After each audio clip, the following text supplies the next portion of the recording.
Welcome to Future of Caregiving.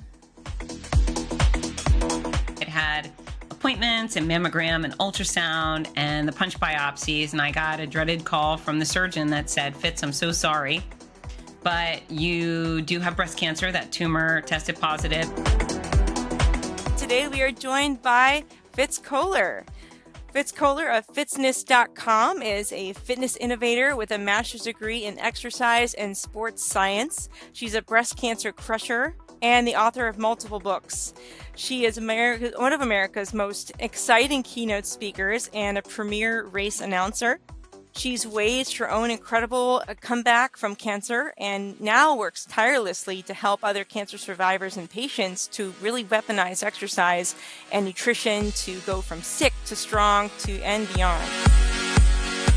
Hi, I'm your host, Neely Ambron, and this is Future of Caregiving, where we explore the rapidly evolving world of caregiving. From technological advancements to demographic shifts, we'll delve into the challenges and opportunities that lie ahead for those who provide care, as well as those who receive it. Join us as we discuss the future of caregiving with experts, care providers, and those with firsthand experience. We'll examine the trends, breakthroughs, and innovative solutions that are shaping the way we care for each other now and in the years to come.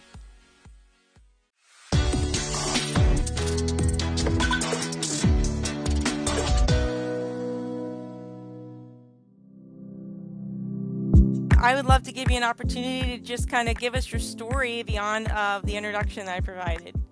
Yeah, so beyond professionally, I'm a lifelong Floridian. I'm a mother of two. I got two great dogs. I'm a big animal lover. And in 2018, while living my best life, not only as a fitness pro, but as an athlete, I went in to get my annual mammogram, and I walked out with a clean bill of health, and hooray, posted on social media, said, "Yay, get your stuff squeezed." And then about 7 weeks later, in a hotel bathroom on a race weekend, I got out of the shower naked. I rubbed my underboob, and I found a sizey lump, and I knew exactly what it was, and I instantly called the docs, and within about a week or so, I'd had appointments and mammogram and ultrasound and the punch biopsies, and I got a dreaded call from the surgeon that said, "Fitz, I'm so sorry, but you do have breast cancer. That tumor tested positive. You also have several lymph nodes that tested positive as well. So it's in your lymphatic system. It's moving through you like wildfire. We need to treat you immediately and aggressively." And boy, did they ever. So I ended up with 15 months of chemo, which is a very long time to have chemo, 33 rounds of radiation, some surgery, and thankfully I am 3 years out of treatment, and I am very grateful to have that all in my rearview mirror. Absolutely. Wow. Amazing. So that is quite an inspirational story. But I think a lot of what a lot of our viewers and listeners are wondering right now is, what is the link here between fitness and caregiving? Why is it so important for caregivers to be reminded about the importance of self-care? So I'll start by targeting the thing that you care about most, which is that other person, right? The person you're caregiving for, the one you've dedicated your life to and wrapped every moment of your day around. That person will suffer greatly if you go down. Right? So if you are not taking care of your health, if you are not at your best, that person is not likely to be cared for the way they should. And Lord, if you set yourself up for some unwanted health experiences like a heart attack or a stroke or certain cancers because you're not doing justice to your own health, that person's really going to suffer. So know upfront that the most generous thing you can do for that other person, the most powerful effort you can make, is to make yourself a resilient, healthy person so you don't fail that other person. And then, more importantly, believe it or not, is you are an actual person and your health matters. It is very important that your body feels good. An unfit body rarely feels good. Like, nobody ever says, "Hey, my back is stiff," and means that in a really good way, like, "Ooh, my back is stiff today. This is going to be a good one." So your health matters to the way you feel, the way you perform. Can you lift and push and pull and do all the things for yourself and the person you're caring for if your body is not up to snuff, if it is not performing well? Probably not. And then third, it's nice to look great. And that's a that's a perk of health and exercise and nutrition. And it's not the main focus probably for your audience right now, but performing well and feeling good, top notch. So, your life matters. And I know so many of you have committed the majority of it to somebody else, but they don't get to have your whole life. And you really should be a priority. You are not a robot. That's excellent advice. I would say, what about those caregivers who are kind of feeling like they don't feel empowered to do this? So many caregivers, they feel powerless. They might think that they don't have time for such things. Like maybe they think it's a luxury. Self-care is a luxury, right? Personally, as a caregiver of a medically fragile child, like the demands of my time don't always afford me time for self-care. So what can you say to people who aren't feeling empowered to do that, or are even feeling powerless of the control of their own time? Yeah, so I get that you feel that way. It's just inaccurate. You haven't figured it out. You need someone like me to poke you in the chest and say, you matter. Normally I push a lot of people around who come to me and say, I need to lose weight or this and that. And I get to be the one to poke them in the chest and tell them the truth because they know I love them, right? So know that, first of all, I love you. I care about you. And number two, I know what I'm talking about. And you do have the time. You just got to figure out how to make it. Don't focus on being who you were in high school. The you from 20 years ago isn't part of this conversation.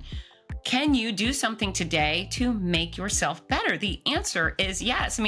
I can't imagine any of you are holding this other person in your arms the whole day, and you're sitting there holding this person in your arms, and if you let go, that person will suffer. That person probably has a chair, probably has a bed, probably has some other place to be. So that does free your body up for, let's say, something as simple as marching in place, or touching your toes, or reaching up to the sky to stretch your upper body. There are simple things we can do that aren't hour-long workouts. And then we go from there. It's funny, in my book, so I have the Cancer Comeback series we mentioned. It's the memoir. I'll go through it. My Noisy Cancer Comeback, that's the story. Your Healthy Cancer Comeback, Sick to Strong, which is the guidebook for cancer patients to utilize exercise and nutrition and complementary care through treatment, and then the Healthy Cancer Comeback Journal.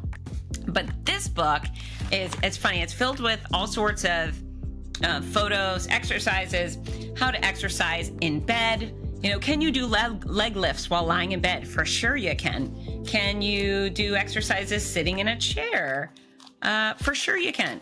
And then, can you stretch in the shower? Yes, those are things I did, and many cancer patients are doing so now. But this is my favorite. I'm going to pull it out. So we all get stuck in exam rooms all the time, right? Your loved one has to have a lot of appointments. You have to go with them. And so for me, my appointments were my appointments. But I did not let time go by. So when I was in that exam room with the door shut, I would make use of it by doing some exercises. So again, you don't have to be a marathon runner. Now, can you be? For sure. Why not go for it? But if you really feel like time is crunched and you can't physically get away from your person, all right, you got to do what you can when you can. And right now, Neely, I'm doing more than you because my arms are going up and down and you're being still. So, start small and then branch out. I have a friend of mine. There you go. Neely and I are going to be moving while I'm talking. A friend of mine, one of my runners from one of the races I announced in Detroit, her name is Millicent, and her husband, I believe he was injured in the military. And so he will require care for the rest of his life.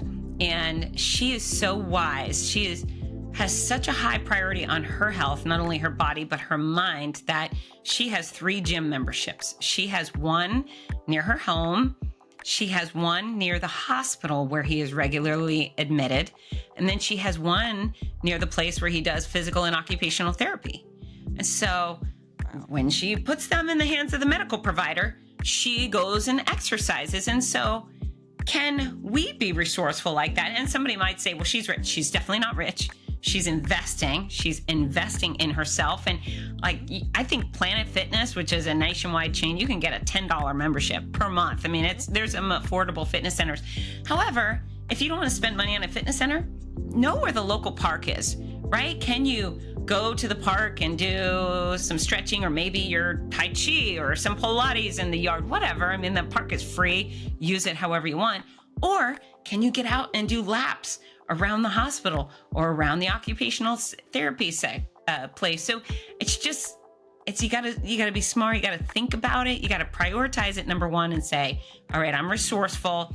I've come up with all sorts of ways to help my loved ones. And I know you guys are the MacGyvers, right? You're figuring out ways to make your loved one's life more interesting and manageable and hopefully fun and comfortable, right? So you're constantly being creative on behalf of this other person.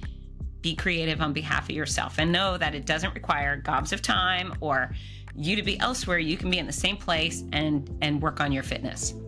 Oh, incredible. That's an incredible example. She could just be there scrolling on her phone, right? But she's empowering herself. That's amazing. That kind of goes to one of the points you make in your books about controlling what you can, right? Like she can't control the schedule, but she can control what she does while he's in his therapy. So that's just amazing. Yeah, and I give the same advice to parents, right? Your kids are doing gymnastics or your kids are doing this. Okay, well, when your kids are doing the thing, you can do your thing. And you can even probably watch them. If your kid's playing football, fine, do laps around the field. Fitness doesn't have to be fancy.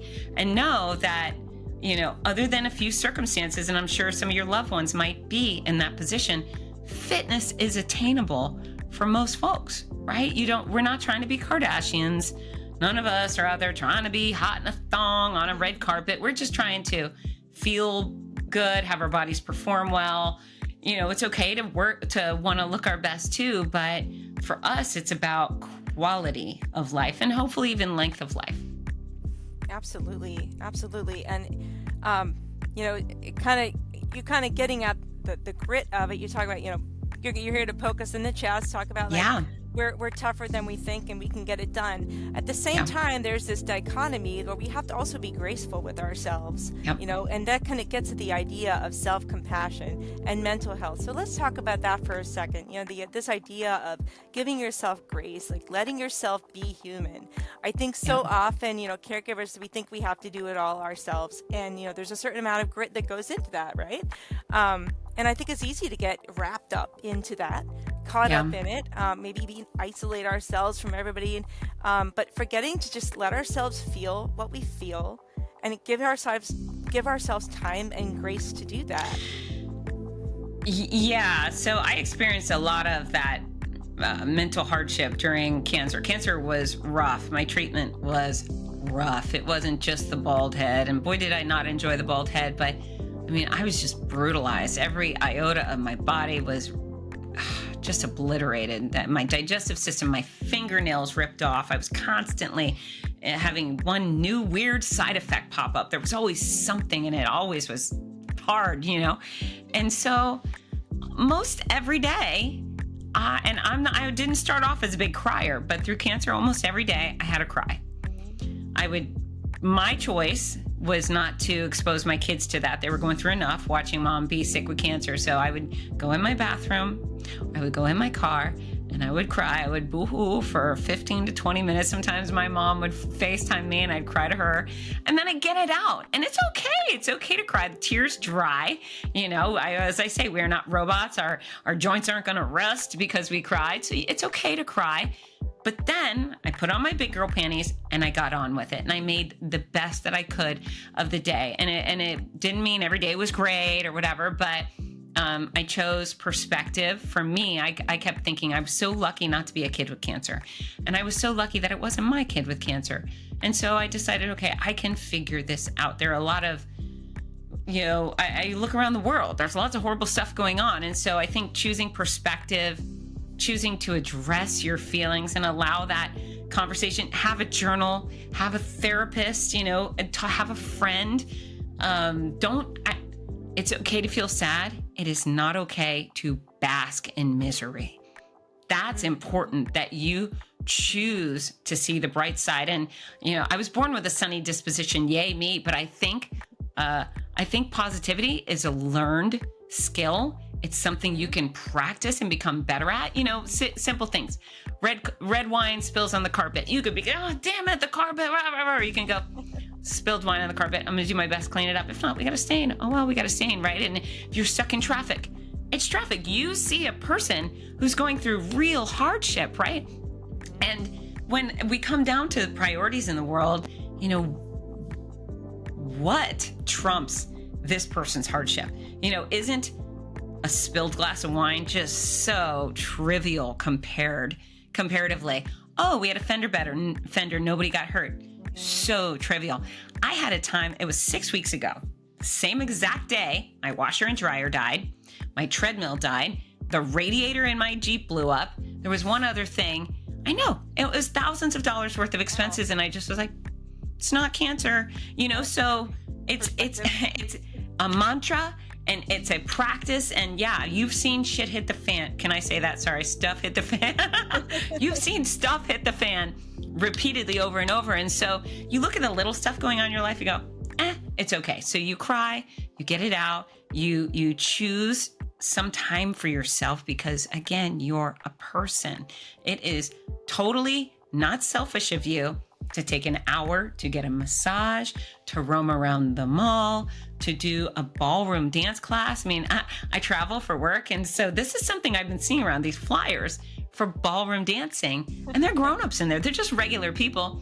And maybe you do that. Maybe on a Wednesday night, it's every Wednesday at 7 for 4 weeks, you go do ballroom dancing. You learn to cha-cha, and that makes you happy. It fills up, makes your body move. It makes you smile. You do some laughing. It's good for your soul. But, there's a ton of examples like that. But you're not a robot, and it's okay to cry. It's okay to be sad. It's not okay to bask in the sadness. And more importantly, it's important that you take action on your own behalf. Don't let your compassion allow yourself to fail in the health department. Don't let your compassion let you off the hook when it comes to the essential things you need to do, because you're a person. I keep saying that, but you're a person too. I think you guys need to hear that, don't you think? Mm-hmm. Absolutely think we'd be reminded of that. It helps. Mm-hmm. Yeah. Fantastic. Something you said a few minutes ago really stuck with me, and that was this talk about patterns of thought, right?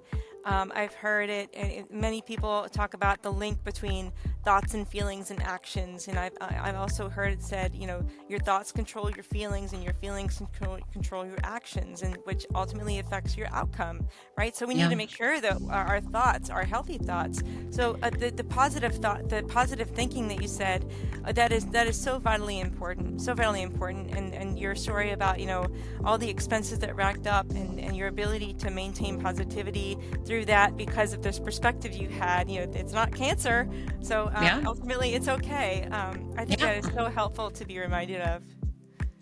Yeah, and it's really pragmatic too. It's funny, sometimes I do a lot of media, and people read my books and they're like, well, you're different. You're just different. No, I'm not. There's no Marvel goo going through me. I'm just a regular girl. It's actually I think my resilience stems from all of my failures, all of my hardships, and those failures and those broken hearts made me capable of dealing with cancer as well as I could, right? I still cried. I still had a tough time, but I did some wonderful things. And that's why I wrote the books, to help other people. Again, it's not about being perfect.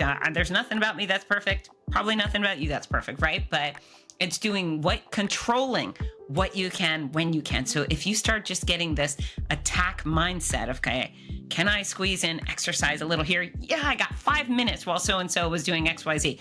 Great, 5 minutes of jumping up and down, that's good exercise. Now I walked the dog, I walked in the grocery store, I did calf raises while brushing my teeth. All of those things are wins that make you feel a little more excited about the next wins, choosing banana over Doritos. I love it when people say, well, I'm too busy to eat healthy. And I think, no, dum-dum. No, it's not. That's foolish. That's absurd, because it doesn't take any more time to eat an apple than it does fried onion rings, right? So, as far as time goes, cooking grilled chicken is equal time to cooking a hamburger. So you can make good choices. Drinking water takes no more time and effort than drinking soda. And so we can't talk about nutrition that way, because it really doesn't take much time. I mean, if you're just going to continue to poison your body, So one day you require a caregiver. That's an interesting choice. But you do have choices. So make good ones. Make more good than bad. That's it. Don't have to be perfect. You can still have your little treats, right? But more good nutrition, less not so good nutrition. Yeah, I mean, as caregivers, we have an obligation to make sure that we're playing the long game and taking care of our bodies. You know, so instead of going for that dopamine hit of French fries, you know, we're going for the healthy choice of the apple, right? So no one's saying you can't have a treat every now and then, but you know, just in moderation, and just make sure that your health is at one of your in the forefront of your mind, so that you can continue to take care of your loved one. Well, so we all are pretty good with vehicle maintenance. I mean, I know, speak for myself, but most of us are pretty concerned that our cars don't go downhill too quickly. So we put in the gasoline. What if every time we put in the gasoline, we put in a little bit of Diet Coke, right? A little bit of Diet Coke or regular Coke. Maybe that one time you put in is not such a big deal, but the more Diet Coke you put in that gas tank, the more of an impact it's going to have on your vehicle. And then you're going to be paying for a new engine and so forth. So know that there's foods that give life, nutrition, energy, and so forth. And then there's foods that take. And, if you're putting it in, think, well, be mindful. Would I put this in my car? Would I put this in my car? Is this going to help or is this going to hurt? And it really is empowering to know that you have the ability to have a massive impact on your own life, your own health, and then of course everybody else. And here's the thing, you guys are dealing with a lot of stress, a ton of stress. You know this. I remember when my father died, he had 2 different types of cancer, and he went through treatment for a very long time. And they were married for 50 years, and my dad died. He actually died on a Sunday night. And on Monday morning, my mother just escaped the house and went and got her hair cut. That was it. Her husband just died. She wasn't buckled over in a pile on the ground sobbing. She was like, I just need to get free. I need to get a haircut. So I get it. You guys are, in some regard, it feels a little bit like a prison. It's tough. It's around the clock. And I know you want to do this. You love your person, but you deserve the break. And when other humans say, I'd like to help, don't shoo them away. Don't be too proud. Don't be too stoic. I did not enjoy asking for help. So many people, when I got sick, people started offering help, and I was cringing, thinking, ugh, I'm a helper. I'm not a helpee. And then I realized I needed the help. I needed someone to drive my children safely to schools and activities. I was so sick, I wasn't really able to make food. People brought food here, and so I got over that. I just chose, I'm going to get over it. And then when I'm better, I will spend the rest of my days making this up. I will pay it forward big time. So know that people, when they're helping you, it's of course making them feel good. They're offering for a reason. Take them up on their offers. Don't be too proud. Don't be too important. I'm pretty sure whoever's on your list can probably fill in for an hour, and you shouldn't feel like a prisoner in your own life. And doing those things, which make complete sense, will give you a lot more sanity and calm, and I think it'll be good for all of your relationships. Excellent reminder for all of us caregivers. Thank you so much, Fitz. We really appreciate what you're doing now. We appreciate you coming on the show and you're poking us in the chest, right? Yes. And reminding us that we have choices, and that our choices matter, not only to our only health, but the overall wellness of our special loved one as well. So check out Fitzness.com. That's FITZNESS.com. Definitely go check out Fitz's books, My Noisy Cancer Comeback, Your Healthy Cancer Comeback, and the Healthy Cancer Comeback Journal. As caregivers, you may not have gone through cancer, but a lot of what Fitz is talking about is legit for us caregivers. So go check it out. Fitz, again, thanks so much for being here. We are out of time, and I really appreciate you joining us today. Thanks so much for having me. And folks, if you need any guidance or you want to reach out at all, just visit me at Fitzness, and I'd love to connect. Awesome. You've been listening and watching The Future of Caregiving. Thanks again for joining us today. And for more information about how to get affordable health care for your loved one, just visit careyaya.org. Thanks so much, everybody. Take care.